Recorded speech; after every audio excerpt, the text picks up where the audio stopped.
여야가 전 국민에게 긴급 재난지원금을 주기 위한 추경안을 내일 본회의에서 처리하기로 했습니다.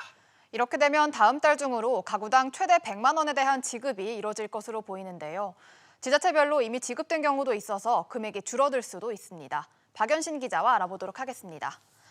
박 기자, 현재 국회에서 2차 추경안에 대한 논의가 어디까지 또 어떻게 진행되고 있나요?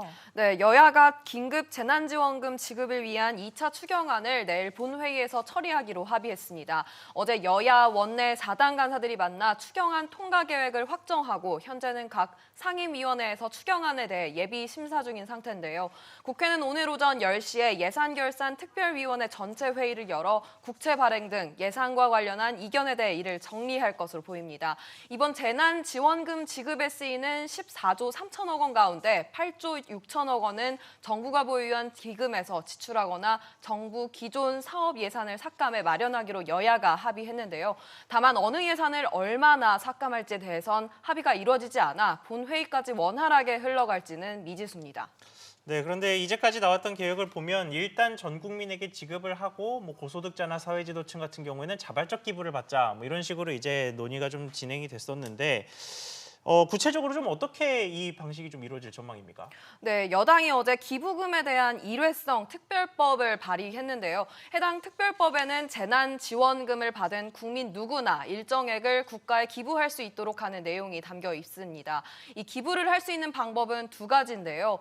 긴급 재난지원금을 신청한 뒤 자발적으로 기부하겠다는 의사를 밝히는 방법, 혹은 긴급 재난지원금 신청 개시일로부터 3개월 내에 신청을 하지 않으면 이 자동 기부가 이루어지는 방법입니다. 예. 법안에는 재난지원금 기부금을 고용보험기금 수입으로 돌리는 계획도 담겼는데요.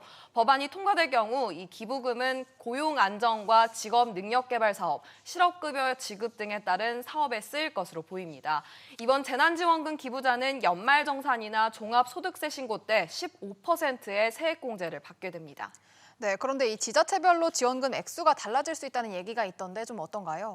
네, 이 재난지원금 중 15% 정도를 지자체가 부담해야 하는데요. 정부가 일부 지자체에서 자체적으로 시행 중인 재난지원금 재원을 2차 추경에 필요한 지자체 부담 몫으로 인정할 계획이기 때문입니다. 이 경우 지자체로부터 이미 지원금을 받은 사람은 이 지자체 부담 몫을 뺀 정부의 긴급 재난지원금을 받는 경우가 생길 것으로 보이는데요.